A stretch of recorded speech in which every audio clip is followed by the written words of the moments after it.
We are on session 12, the penultimate session for this course. Public accountability in the Fourth Republic of Ghana. We talk of public accountability generally in session 11. Now we are zeroing in on Ghana. We are talking about public accountability in the Fourth Republic of Ghana.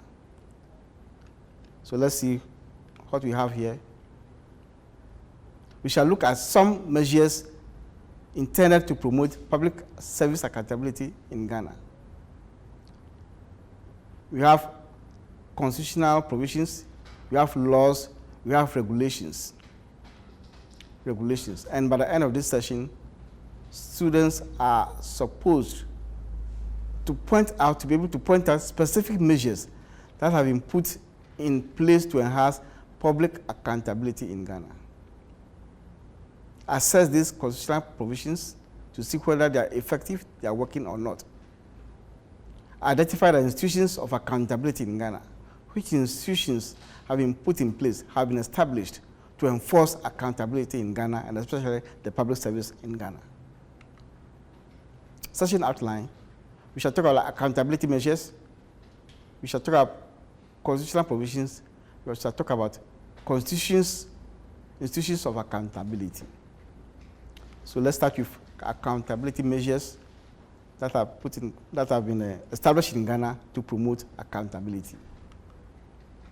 It is on record that every government in Ghana, civilian governments and military governments, have accountability as a key concern. They have as their important agenda to promote public service accountability. Let's look at some of these provisions. Constitutional provisions to promote accountability in Ghana. The Fourth Republican Constitution, 1992, has been ratified in quotes in solemn declaration and affirmation of our commitment to freedom, justice, probity, and accountability. It's at the heart of the 1992 Constitution, accountability. Article 37(1) of the Directive Principles of State Policy again states that the state shall endeavor to secure and protect social order founded on the ideals and principles of freedom, equality, justice, probity, and accountability. It comes here again in the 19th Constitution. The 1992 Constitution again talks about Chapter 24, Declaration of Assets and Liabilities of public office holders. To declare the assets before taking office, to declare the assets at the end of every 4 years, and to declare the assets at the end of the term of his or her office, any public official. Article 71, public office holders, to declare their assets. It's in the Constitution. All these are to promote accountability. Which institutions have been tasked to promote accountability in Ghana?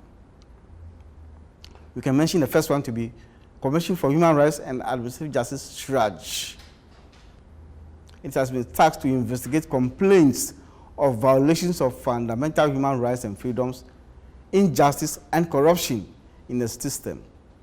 That is SHRAJ, Commission for Human Rights and Administrative Justice.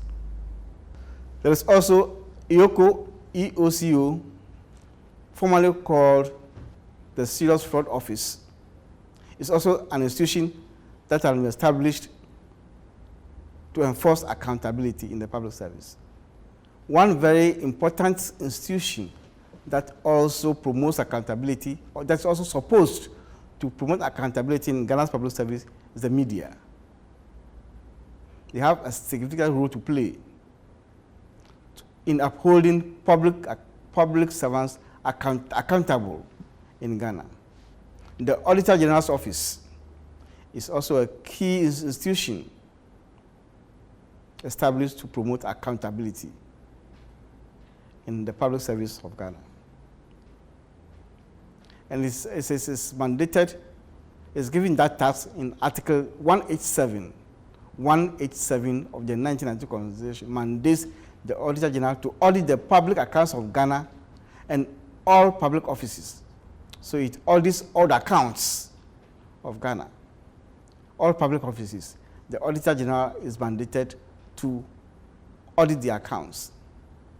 And in so doing, the Auditor-General has, for many years, brought up cases involving corruption, embezzlement, misapplication of public funds, and so on. They brought those issues to light. We are talking of institutional accountability.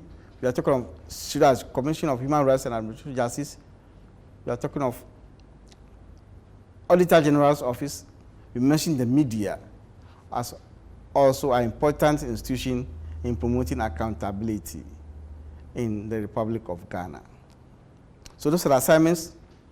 Chapter 18 of the 1992 Constitution talks about SURAJ. Read that chapter and be very much conversant with the functions of SURAJ and how they discharge their responsibilities as mandated by the Constitution. And you read your reader very well. List 5 institutions or agencies to which public servants are accountable, and briefly discuss public accountability measures under the Republican Constitution of Ghana. And what role does the Public Account Committee of Ghana, Public Account Committee of Parliament of Ghana, play in enhancing public sector accountability in Ghana? So know about the Public Accounts Committee of Parliament and assess the role they play in promoting public accountability in Ghana. Those are the assignments and activities on accountability. Thank you for your attention. As we proceed to the last session of this course.